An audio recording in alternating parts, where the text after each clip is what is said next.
Most of us have used it. Buying, selling, getting rid of things we no longer need, finding deals on things we want. It feels like the most normal thing in the world. A digital yard sale. Nothing more than that. But here is what makes it different from walking into a store. Every person you interact with on that platform is a stranger. And strangers, as the people in these stories discovered, are capable of things you would never expect. Owen had been looking for a cheap laptop for about 2 weeks. Nothing fancy.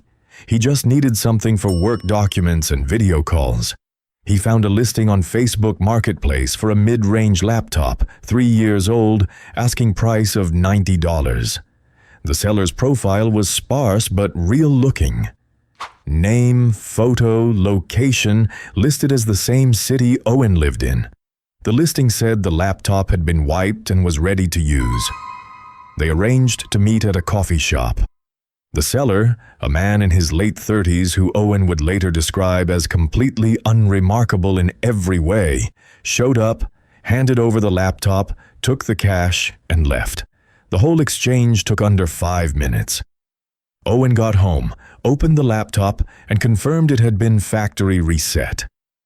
Clean desktop. No files, no programs beyond the defaults. Exactly as advertised. He set it up, downloaded what he needed, and used it normally for about a week. Then, one evening, he was trying to recover a document he had accidentally deleted, going through the file recovery software he'd installed, when something came up in the scan results that stopped him cold. Deleted files. Not his. He'd only had the laptop a week. These were files that had existed before the factory reset, remnants that the wipe hadn't fully erased, fragments that the recovery software was now surfacing. They were image files, hundreds of them. Owen started opening them. They were photographs, taken outdoors from what looked like a car, through the windshield or a partially open window, street-level shots, residential neighborhoods, houses, driveways, parked cars, people walking on sidewalks, taken from a distance with a long lens, so the subjects didn't know they were being photographed. Hundreds of photographs, organized from the metadata across a span of about 8 months. Owen scrolled through them with a growing sense of unease he couldn't quite articulate yet. And then he stopped. He was looking at a photograph of his own street. Not just his street in general, his block. His building was visible in the background. And in the foreground, parked at the curb directly in front of the entrance to his building, was his car. His exact car, the same make and model and color, with a dent in the rear bumper that he'd been meaning to fix for 2 years. He went to the next photo. Same street, different angle, same car, the next one. His building entrance, closer now, a woman walking out the front door. Owen recognized her. She lived on the floor above him. He'd said hello to her in the elevator 100 times. He sat back from the laptop and tried to think clearly. The man who had sold him this laptop lived in the same city. The photos were of a neighborhood in that city. His neighborhood. Which meant one of 2 things. Either this was an extraordinary coincidence, or the man who had sold him this laptop had, at some point in the past 8 months, sat in a car on Owen Street and photographed it. Photographed it multiple times. Systematically, like he was documenting it. Owen called the police that night. He brought the laptop in the next morning. The detective he spoke to took it seriously. More seriously than Owen had expected, which in itself was unsettling. They pulled the seller's information from the marketplace listing. They followed up. Owen was told, about 2 weeks later, that the investigation was ongoing and that he should contact them if the seller attempted to reach him again. The seller never did. Owen never found out the full story, what the photographs were for, whether anything had happened or been planned, whether the documentation of his street was connected to him specifically or was simply a terrible coincidence. What he does know is that somewhere in the deleted files of a $90 laptop, there were photographs of his home, his car, and his neighbor, taken by a stranger over 8 months without anyone knowing. He returned the laptop to the police as evidence. He has never bought a used device without completely destroying the hard drive first and installing a fresh operating system. Every time, without exception. This story was shared by a woman named Claire. She was selling her car, a 4-year-old sedan, well-maintained, fair asking price. She'd had it listed for about a week with no serious interest when a man reached out. His messages were polite and detailed. He asked about the service history, the tire condition, whether there had been any accidents. All the right questions. He seemed like exactly the kind of buyer you want. Informed, serious, not trying to lowball. They arranged to meet on a Saturday morning in the parking lot of a grocery store near Claire's house. He showed up on time, drove a clean pickup truck, introduced himself as Nathan, shook her hand. He looked the car over carefully, checked under the hood, looked at the tires, sat in the driver's seat and adjusted the mirrors.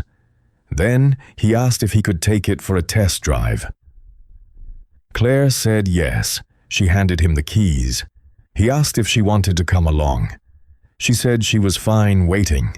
It was a busy parking lot, broad daylight, and she had his license plate and his truck sitting right there as collateral. He said he'd be back in 15 minutes and pulled out of the lot. 15 minutes passed, then 20, then 30. Claire was starting to feel the first edge of panic when his truck, not her car, his truck, which was still parked next to her, suddenly felt less reassuring. She didn't know anything about this man except his first name and a Facebook profile she'd spent about 45 seconds looking at. She called the number he'd used to contact her. It rang 4 times and went to voicemail. She was about to call the police when her car pulled back into the lot. Nathan got out. He was completely relaxed, apologetic about the time, said he'd gone a little further than intended to get a feel for the highway performance. He said the car drove great and he was interested. They negotiated briefly. He said he'd think about it overnight and be in touch. He left. Claire got into her car. The first thing she noticed was the smell. Faint but distinct. Something chemical. Not the car's normal smell. Not air freshener. Something she couldn't immediately identify. She checked the mileage. She had noted it before the test drive out of habit. He had put 31 miles on the car, in 45 minutes on what he'd described as a quick test drive. 31 miles was not a quick test drive. 31 miles, especially if any of it was highway, was going somewhere specific and coming back. She checked the back seat. Nothing visible. She checked the trunk. In the trunk, pushed into the far corner, was a small black bag, zipped shut. It had not been there before the test drive. Claire did not open the bag. She closed the trunk, walked back to her car, and called the police from the driver's seat. 2 officers arrived within 10 minutes. They opened the bag. Inside were zip ties, a length of rope, and a folded piece of paper. On the paper was an address, not Claire's address, a different one, and below it, a hand-drawn layout of what appeared to be a floor plan. A small house or apartment, with 1 room circled. The police took the bag as evidence. They traced Nathan's number. It was a prepaid phone, purchased with cash. His Facebook profile had been created 3 weeks earlier. The profile photo was pulled from a stock image website. Nathan was never identified. Claire sold the car 2 weeks later to a woman she met in a public place with a friend present. She told me that the 45 minutes she spent waiting in that parking lot, not knowing where her car was, not knowing who was driving it or where they had gone, was the longest 45 minutes of her life. and that the small black bag in her trunk is something she will never stop thinking about. When Brandon and his girlfriend Meg decided to move across the country, they did what most people do. They listed everything they weren't taking with them on Facebook Marketplace. Furniture, appliances, boxes of things they'd accumulated over 5 years in the same apartment. They had a lot to sell and about 3 weeks to sell it before the moving truck arrived.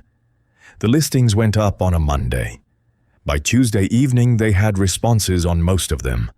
The usual mix: people asking if the price was negotiable, people asking questions they could have answered by reading the listing, people who said they were interested and then never followed up. And then there was the man Brandon would come to think of as the Watcher. His name on Marketplace was listed as Dave M. Profile Photo. A man, maybe 50, outdoors somewhere, squinting into the sun. He messaged them on the second day about a bookshelf they had listed. Asked a few questions. Brandon answered. Dave said he was definitely interested and would get back to him about pickup. He never did. A few days later, Dave messaged again, this time about a lamp. Same pattern. Questions, interest, then silence, then a coffee table, then a set of patio chairs. Over the course of 2 weeks, Dave M. messaged about 7 different items. He never purchased a single one. He never explained why he kept expressing interest and then going quiet. Brandon mentioned it to Meg. She shrugged it off. Flaky buyers were common. But Brandon had started to notice something else. He lived on the second floor of an apartment building with a parking lot visible from the front windows. About 10 days into the listing process, he started noticing a dark green SUV parked in the lot. Not in a numbered spot, in the unmarked overflow area near the back. It was there in the mornings when he woke up. It was there in the evenings when he came home. He didn't connect it to Dave M. at first. Lots of cars parked in that lot. Then, on moving day, the Saturday the truck arrived, Brandon was carrying boxes down from the apartment when he glanced toward the overflow area.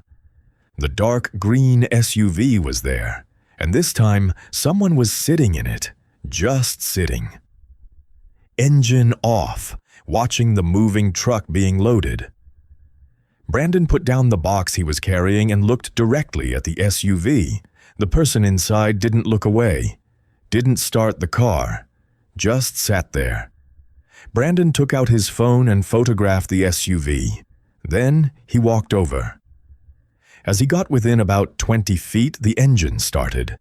The SUV pulled out of the lot without hurrying. No screeching tires, no sudden movement. Just a calm, deliberate exit, like whoever was driving had seen what they came to see. Brandon got the plate.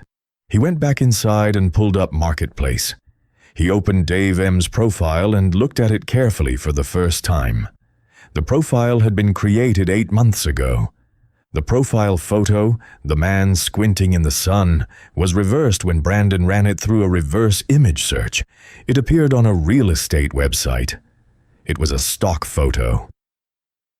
Dave M. was not a real person. The account was fake. Brandon called the police and reported the license plate.